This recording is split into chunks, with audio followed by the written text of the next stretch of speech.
After spending the past few months chasing swimming holes across the hot desert, we finally had enough of the heat and headed up in elevation seeking cooler temperatures.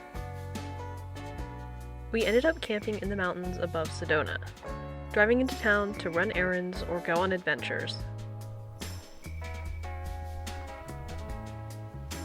At our last spot, we kept the cats inside a lot because of the heat and abundance of wildlife. So they were very happy to finally be able to go outside and run around in the forest.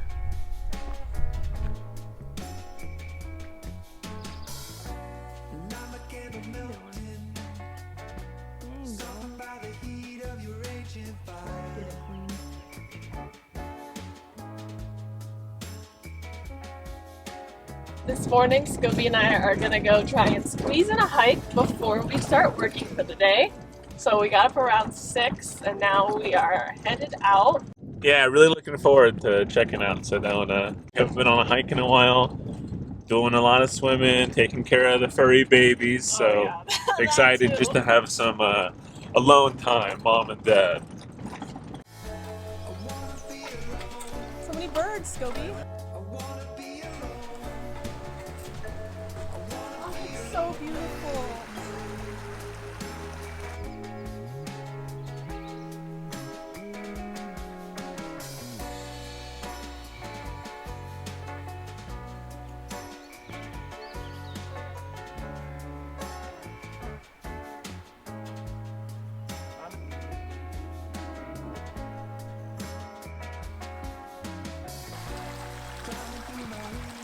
You're the star of my heart.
When we got back from our hike, clouds began to roll in, and before we knew it, we were in the midst of a storm.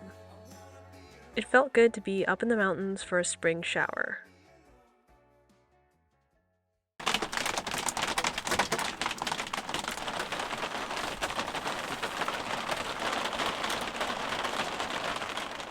Before long, the rain turned to hail.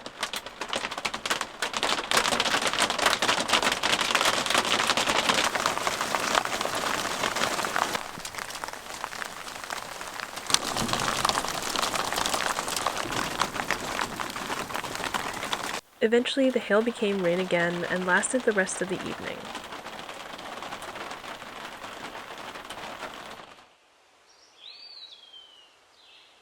The next morning, the sun rose over the fog-filled valley, and I decided to run a few errands.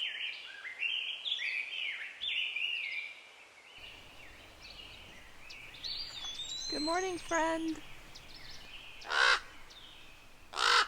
It is almost 10 o'clock. Scobie and I got up and did our usual routine of I wake up before him and I make coffee, and then we go and we spend like an hour outside with the cats. That's been our routine at this spot, at least since it's not so hot. We have been avoiding doing laundry for so long now. Like, it's bad. I don't even really want to admit how long it's been. But we really need to do laundry, and I've just been putting it off. But right now, I'm actually going to drive to Flagstaff because it looks like there's only one laundromat in Sedona, and they don't have Wi-Fi, and I'm hoping to do some work while I am doing laundry because I have a lot of projects going on right now. but I want to do it today, Friday, before the weekend, so that Scobie and I don't have to worry about doing any chores this weekend and we can just kind of have fun together in Sedona. I don't really like going out and doing stuff like this by myself, to be honest, but I'm trying to be better about putting myself out there and just showing up in the world, because I have every right to go do laundry, right? But like, why is it scary for me? It's a little scary for me, but it's okay. I'm gonna do it. And then I might get a few groceries too. By the time I got to Flagstaff, it was raining again, and other than errands, the day was pretty uneventful. Except for when I got back to camp, and we learned of some exciting travel news that prompted us to start looking into getting some more camera gear. But more on that later. I like this macro lens. Just seeing examples of what people do, I feel like I can do that. Because of these new plans, we would have to leave Sedona sooner than planned, so we tried to pack in as much fun as we could that weekend.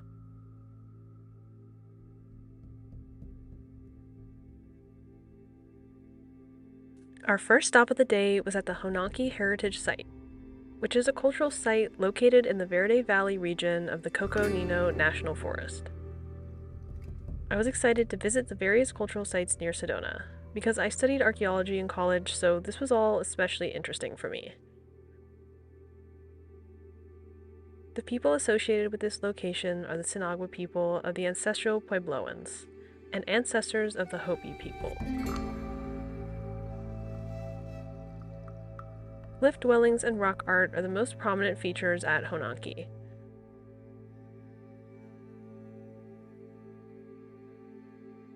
The rock art here is mainly pictographs, which are objects painted onto rock that communicate ideas. Some of the oldest pictographs are from 2000 BCE, but most of them were done by the Sinagua people between 900 and 1300 CE. Honanki was later inhabited by the Yavapai and Apache people, who added their own pictographs. The Honanki dwelling is one of the largest prehistoric pueblos in the river valley. It once stood 2 stories tall and contained up to 72 rooms at various points in construction. The people who resided here lived rich and varied lifestyles, evident by the structures and artifacts they left behind.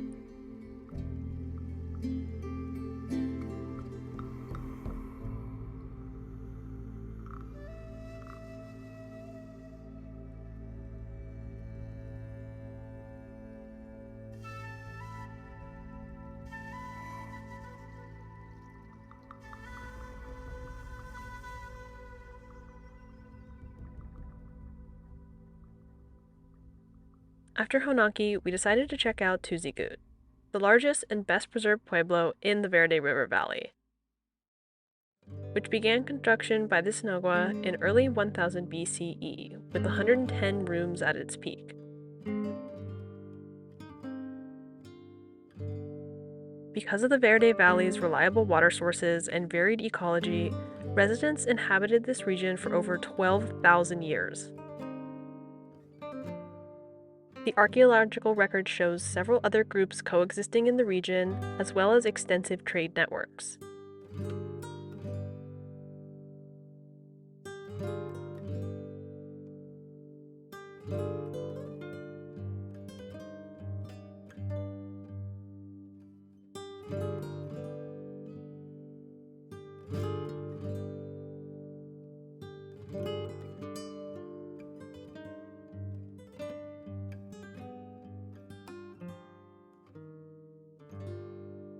By the mid-1400s, Sinagua groups had mostly left this region.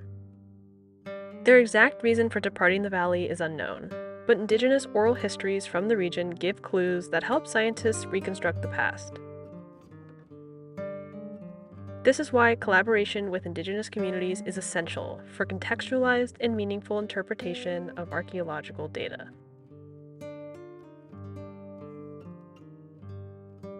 The next day would be our last opportunity to explore Sedona, so we decided to go into town for a hike.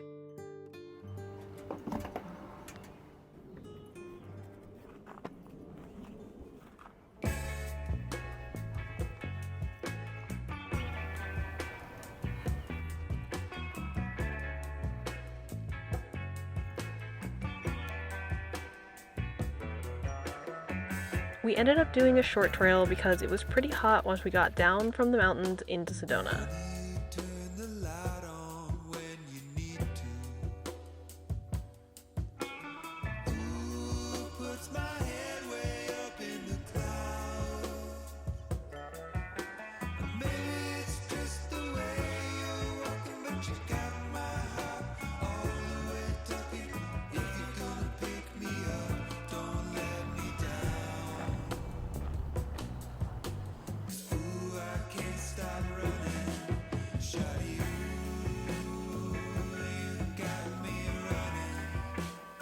After a beautiful hike, we headed back to camp to pack up and leave in the morning. I'm sad to leave because I really like it here. This is like one of my favorite campsites we've been to. Oh, it's gorgeous. The only thing it's missing is like a creek to dip in, but otherwise it's beautiful. The cats have been having such a good time too because there's so much room for them to run around, and the weather has been great. So sad to leave Arizona. Yeah, but heading to Alaska again. Yeah. Here shortly. Now we know for sure when we're going. So yeah, this is our last hurrah in the Southwest before we're gonna be real cold for a few months. Yeah, exciting.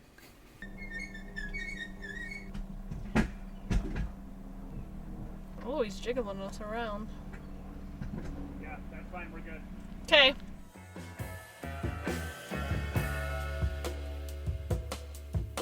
Honey, we learned to speak our secret language.